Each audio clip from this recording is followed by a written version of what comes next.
قرآن مجید کے اندر جہاں روزے کی فرضیت کا ارشاد فرمایا، وہاں ساتھ یہ بات فرمائی کہ اس لیے تمہارے اوپر روزہ فرض کیا گیا ہے تاکہ تم متقی بن جاؤ۔ یہ مقصد روزہ ہے، اللہ یہ چاہتا ہے، ورنہ اس کو کیا ضرورت ہے کہ بندے کو بھوکا اور پیاسا رکھے؟ وہ تو چاہتا ہے کہ یہ برائیوں سے باز آ جائے۔ بلکہ بخاری شریف کی حدیث ہے، حضور علیہ السلام نے ارشاد فرمایا، من لم یدع قول الزور والعمل بہ فلیس للہ حاجۃ فی ان یدع طعامہ وشرابہ۔ جو شخص جھوٹ اور جھوٹے کام نہیں چھوڑتا، اللہ کو اس کے بھوکا اور پیاسا رہنے کی کوئی ضرورت نہیں ہے۔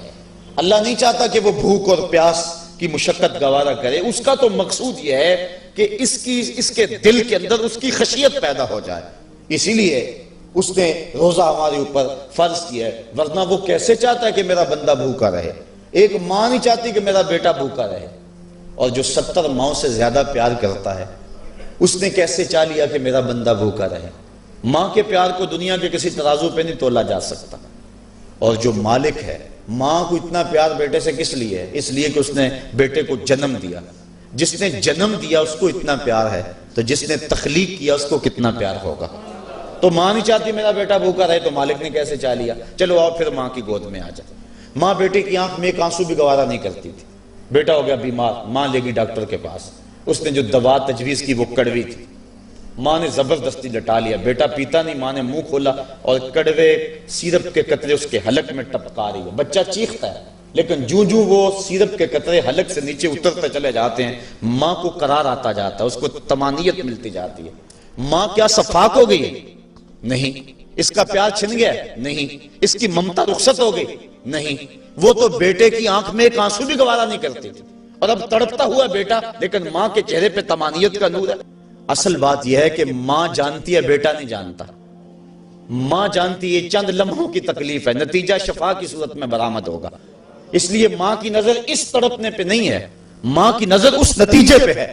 مالک جو 70 ماؤں سے زیادہ پیار کرتا ہے، وہ بھی نہیں چاہتا کہ میرا بندہ بھوکا اور پیاسا رہے، لیکن مالک کہتا ہے اس کے باوجود تو بھوکا اور پیاسا رہے گا، کیوں؟ لعلکم تتقون، میرے بندے تجھے تقوی کی بہاریں نصیب ہوں گی، تیرے من کو روشنی اور تیرے من کو اجالا نصیب ہو جائے گا۔ تو یہ تقوی نصیب ہوتا ہے روزے سے۔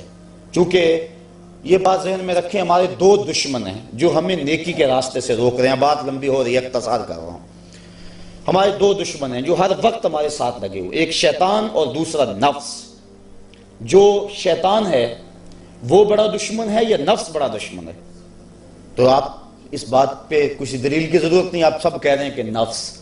اور سادی سی بات ہے کہ شیطان آدمی کو بہکاتا ہے، لیکن شیطان جب خود بہکا، اس نے انکار سجدہ کیا، اس وقت کوئی دوسرا شیطان تو تھا نہیں۔ تو شیطان کو شیطان بنانے والا نفس ہے، تو یہ نفس شیطان سے بھی بڑا دشمن ہے۔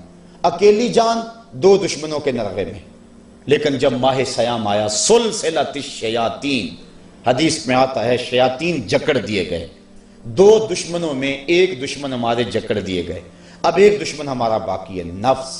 اب نفس کا مقابلہ کر لیں گے تو شیطان چھٹ کر ہمارا کچھ نہیں کر سکے گا، لیکن اگر ہم نے اس موسم کے اندر اپنے نفس کا مقابلہ نہ کیا تو پھر ہم جو ہے وہ اس نفس کی شامت سے شیطان کے ہتھے بھی چڑھ جائیں گے۔ اب نفس کی تربیت کیسے کریں؟ اس کی تربیت بھی روزے سے ہوتی ہے۔ آپ کہیں گے وہ کیسے؟ تو شیخ فرید الدین عطار کا قول سناتا ہوں۔ شیخ فرید الدین عطار کون شخص ہے؟ کسی معمولی شخص کا نام شیخ فرید الدین عطار نہیں ہے۔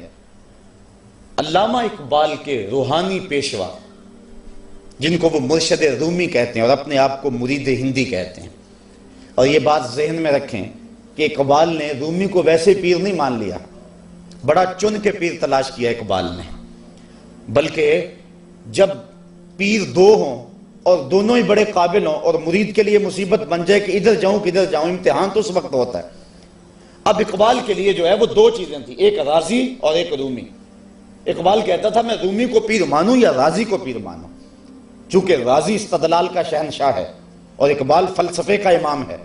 فلسفی کا مزاج یہی چاہتا ہے کہ جو استدلال کا بادشاہ ہو اس کو اپنا شیخ مانا جائے، لیکن جو رومی ہے وہ دل کا شہنشاہ ہے۔ اقبال شاعر ہے اور اقبال کا مزاج تھا کہ جو میرے دل کا بھی امام ہو وہی میرا شیخ ہو اور وہی میری رہبری کرے۔ تو اقبال جو ہے وہ الجھا رہا اس معاملے میں، کیا کروں؟ وہ خود کہتا ہے اسی کشمکش میں گزری میری زندگی کی راتیں، کبھی سوز و ساز رومی، کبھی پیچ و تاب رازی۔ کبھی رومی کا سوز و ساز مجھے پسند آتا تھا، کبھی رازی کا جو ہے وہ مجھے پیچ و تاب پسند آتا تھا۔ پھر اقبال نے زندگی کی کئی بہاریں مرشد کے انتخاب کے اندر گزار دیں کہ میں رومی کے ہاتھ پہ بیعت کروں یا رازی کے ہاتھ پہ بیعت کروں۔ پھر ایک وقت آیا کہ اقبال نے خود کہا نئے مہرہ باقی ہے نئے مہرہ بازی، جیتا ہے رومی ہارا ہے رازی۔ وہ کہتا ہے رومی جیت گیا اور رازی ہار گیا۔ پھر اس نے رومی کو اپنا شیخ اور مقتدا مانا۔ اقبال جس کو اپنا مقتدا مانتا ہے، جس کو اپنا امام مانتا ہے، اب اس رومی کی سنیے، وہ کہتے ہیں ہفت شہر عشق را اتار گشت ما ہنوز اندر خمیں یک کوچام۔ عشق کے 7 شہر حضرت شیخ فرید الدین اتار گھوم چکے ہیں، ہم پہلے شہر کی پہلی گلی کے کونے پہ کھڑے ہیں۔ یہ رومی کہہ رہے ہیں جس کو اقبال نے بڑی چھان پھٹک کے بعد اپنا پیر مانا ہے، وہ فرید الدین اتار جو معرفت کا امام ہے اور اللہ کے رازوں کا امین ہے۔ حضرت شیخ فرید الدین اتار فرماتے ہیں نفس نتواں کشت الا باسے چیز بات گوئم یادگیرش اے عزیز۔ کہا نفس نہیں مرتا لیکن 3 اسلحے ہیں، اگر تیرے پاس ہوں تو نفس پر قابو پالے گا۔ وہ 3 اسلحے کون سے ہیں؟ کہا خنجر خاموشیو شمشیر جو نیزہ تنہائیو ترک ہجو۔ ایک خاموشی کا خنجر، ایک بھوک کی تلوار اور ایک تنہائی کا نیزہ۔ اگر یہ 3 اسلحے تیرے پاس ہیں تو نفس پہ ٹوٹ پڑے نسلوں کو لے کر تو تیرا نفس تیرے قابو میں آئے گا۔ اس کے علاوہ کوئی اور ذریعہ نہیں ہے اس نفس کو قابو کرنے کا۔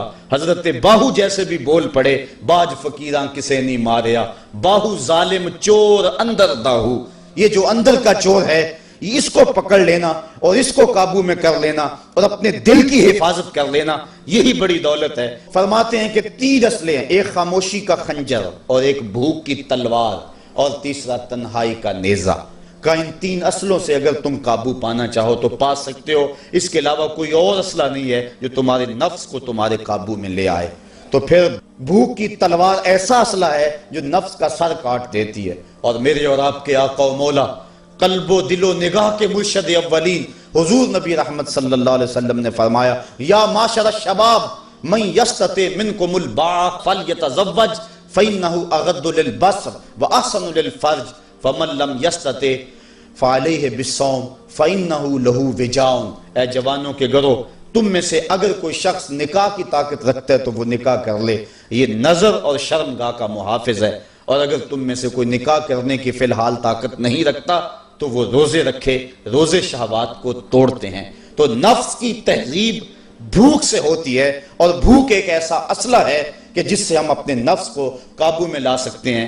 حضرت نظام الدین اولیاء علیہ رحمہ جو تصوف کے سرخیل اور امام ہیں، آپ فرماتے ہیں کہ آدھی فقیری روزہ ہے اور آدھی فقیری باقی سب کچھ ہے۔ تو روزہ اگر نصیب ہو گیا تو پھر مالک کا قرب مل گیا۔